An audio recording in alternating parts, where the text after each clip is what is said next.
পুঁইশাক মোটা তাজাকরণ পদ্ধতি এবং পাতাগুলোকে এত বেশি বড় বড় কিভাবে করবেন, কিভাবে এত সবুজ ও সতেজ রাখবেন, তার সাথে সাথে সব থেকে যে বড় প্রবলেম সবাই ফেস করছে তা হচ্ছে কালো পিঁপড়া ঘিরে ধরেছে। তার হাত থেকে কিভাবে বাঁচবেন, আজকের ভিডিওর বিষয়বস্তু তাই থাকছে। হ্যালো এভরিওয়ান, আসসালামু আলাইকুম। কেমন আছেন আপনারা সবাই? আলহামদুলিল্লাহ, আমি তো অনেক ভালো আছি।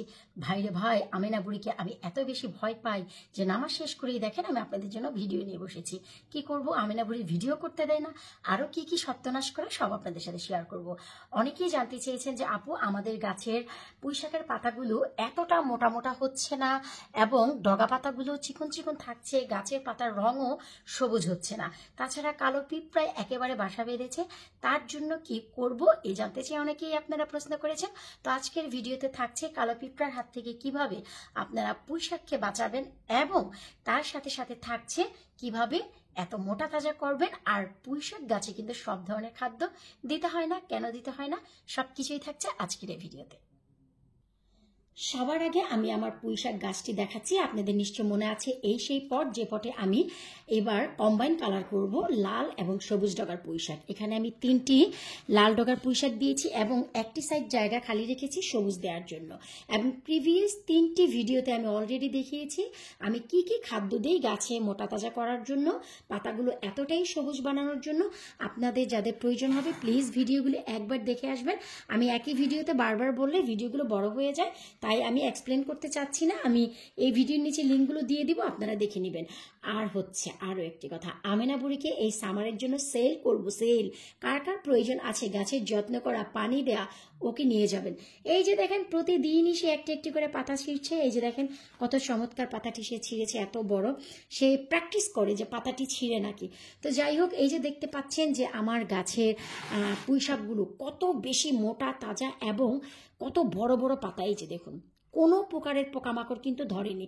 হ্যাঁ, পিঁপড়া, কালো পিঁপড়া, কিছু কিছু কালো পিঁপড়া আছে গাছের ক্ষতি করে, আর কিছু কিছু আছে ডার্ক প্লেস পছন্দ করে, উড়ন্ত ব্ল্যাক ফ্লাই যাকে বলে। এই যে আমার পুঁইশাক গাছেও কিন্তু হয়েছে। আমি যদি ক্যামেরাটি একটু কাছ থেকে ধরি আপনারা এই যে দেখতে পাবেন। আর এর খুবই সিম্পল রিজন এবং খুবই সিম্পল সলিউশন, চলেন আমি আপনাদেরকে সেটাই দেখাচ্ছি যে এই সলিউশন কি। সবার শুরুতে আপনাদের যে কাজটি করতে হবে, এই যে দেখেন পুঁইশাকের পাতা দিয়ে ডগা দিয়ে সমস্ত সাইড একেবারেই কাভার, কোনো পাশ থেকে কিন্তু কোনো প্রকারের আলো বাতাস মেন মাটিতে যাচ্ছে না। ফার্স্ট অফ অল আমাদের যে কাজটি করতে হবে, নিচের দিকের যে পাতাগুলো আছে সেই পাতাগুলো এই যে আমাদেরকে এভাবে করে তুলে নিতে হবে। এগুলো কিন্তু ফেলে দেওয়া যাবে না ভাই। এই সামারের 2024-এর ফার্স্ট পুঁইশাকের ডগা পাতা।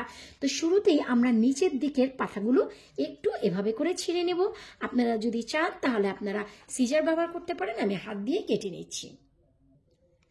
আলহামদুলিল্লাহ, এই যে দেখুন বেশ কিছু পাতা আমি কেটে নিয়েছি। এগুলো আমি আগামীকালকে মিক্স একটি শাক রান্না করব। অবশ্যই চেষ্টা করব আপনাদের সাথে শেয়ার করতে ভিডিওটি। তো এখন আপনারাই বলুন, কিছুক্ষণ আগে আপনারা যে পটটি দেখেছিলেন, আপনারা কি সাইডের কোনো ব্রাঞ্চ, এই যে ব্রাঞ্চগুলো বা কোনো কিছু কি আপনাদের চোখে পড়েছিল? এই যে দেখুন, কিছুই ছিল না, আলো বাতাসে অন্ধকার ছিল।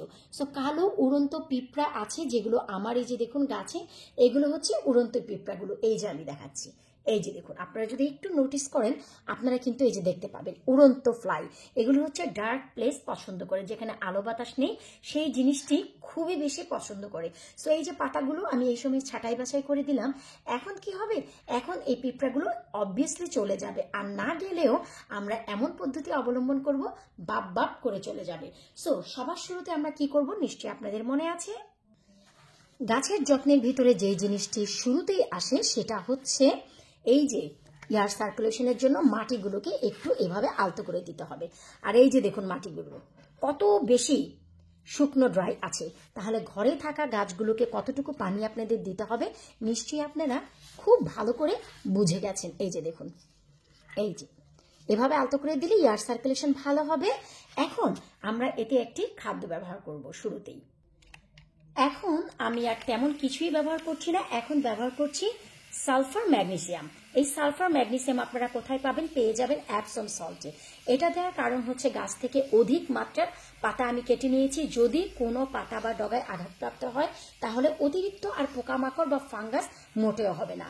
আপনারা হয়তোবা জেনে থাকবেন, আমি আপনাদের বলবো কেন এই সালফার ম্যাগনেসিয়াম গাছের জন্য মোস্ট ইম্পর্টেন্ট। এবার আসুন আমি বলে দিচ্ছি ম্যাজিক। কি ম্যাজিক আপনারা ব্যবহার করবেন যার ফলে পুঁই শাক কেন যে কোনো গাছের, বিশেষ করে করলা গাছে অনেক কালো পিঁপড়া হয়, সেই কালো পিঁপড়ার হাত থেকে আপনারা গাছগুলোকে বাঁচাতে পারবেন। এই যে দেখুন, গাছের গোড়ায় গোড়ায় অথবা মাটির সাইডে সাইডে আমি দিয়ে দিচ্ছি। এটা কিন্তু আর কিছুই না, আমাদের ঘরোয়া পদ্ধতিতে আমরা প্রতিদিন ব্যবহার করি। এটি হচ্ছে সিনামন পাউডার, যা হচ্ছে দারুচিনির পাউডার। আমাদের প্রত্যেকটি গৃহিণীর ঘরে ঘরে, রান্নাঘরে আপনারা এটি পেয়ে যাবেন। এই যে জিনিসটি যদি দিয়ে রাখেন, কালো পিঁপড়া তো দূরের কথা, ওর বাপ দাদা 14 খানদানও আসতে পারবে না। পিঁপড়া বা ছোটখাটো পোকামাকড় এই সিনামনের ফ্লেভার একদমই অপছন্দ করে।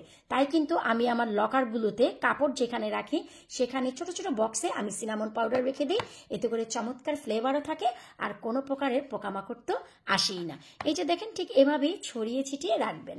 আর আলো বাতাসের কারণে এখন অবভিয়াস এটা যে কোনো গাছের পাতায় আপনার কোনো প্রকারের পোকামাকড় বা কালো পিঁপড়া আসবে না। এখন কিন্তু এমনিতেই খুব বেশি আলো বাতাসে ভরপুর হয়ে গেছে। দেখলেন তো কত সিম্পল যত্ন। এই যে গাছের খাদ্য হয়ে গেলে, এখন আমি বলছি যে সালফার ম্যাগনেসিয়ামটা আপনারা কেন ব্যবহার করবেন। এতে করে দেখা যায় গাছপালা কোনো আঘাতপ্রাপ্ত হলে বা যদি কোনো ক্ষয়ক্ষতি হয়, এতে অনেকটাই কাভার করবে, অনেকটা না 1000%ই কাভার করবে। আপনারা জেনে অবাক হবেন যে যত হাসপাতালে, যত সার্জারিতে, থিয়েটারে বড় বড় ডাক্তাররা যখন অপারেশন করে তখন যে তারা ব্যান্ডেজগুলো ইউজ করে, কাপড়গুলো, বা যখন তারা রিড্রেসিং করে তখন কিন্তু এই সালফার ম্যাগনেসিয়াম ওয়াটারে কাপড়গুলোকে সোক করে তারপরে ইউজ করে। অনেকের কাছে শুনেছি আমি ইউটিউবে বা ফেসবুকে যে ইউকে ছাড়া আর কোথাও এই অ্যাপসম সল্ট পাওয়া যায় না। এটা খুবই ভুল একটি ধারণা, আমাদের বাংলাদেশেও পাওয়া যায়, তবে হ্যাঁ অনেকেই জানে না এটা কোথায় পাওয়া যায়। এগুলো হচ্ছে আপনারা পেয়ে যাবেন যেই কোনো ফার্মাসিতে, কারণ ডাক্তারদের থিয়েটারের কাজ এই অ্যাপসম সল্ট ছাড়া কখনই পসিবল না। আর আরও একটি জিনিস, যারা অনেক মানুষ পায়ের ব্যথা, কোমরের ব্যথায় অনেক অনেক অনেক আঁঠুর ব্যথা, পায়ের গুড়মুড়ার ব্যথার জন্য ভোগেন, তারা কিন্তু কুসুম গরম পানিতে যদি এই অ্যাপসম সল্ট গুলিয়ে পা দুটি ভিজিয়ে রাখেন 1 ঘন্টা বা আধা ঘন্টার মতন, সমস্ত ব্যথা থেকে নির্মূল পাবেন। তো এই জন্য অ্যাপসম সল্ট আমি এই পর্যায়ে দিলাম।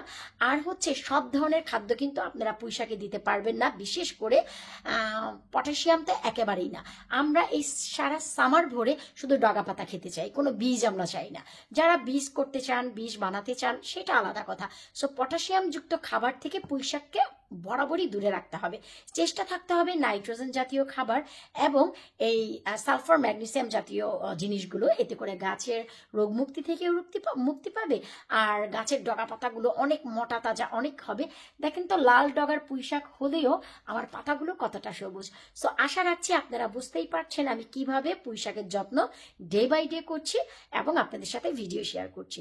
তো আজকের মতো বিদায় নিচ্ছি, পরবর্তী ভিডিওতে আবারও দেখা হবে। কারো কোনো প্রশ্ন থাকলে অবশ্যই ভিডিও নিচে কমেন্ট করবেন। আল্লাহ হাফেজ।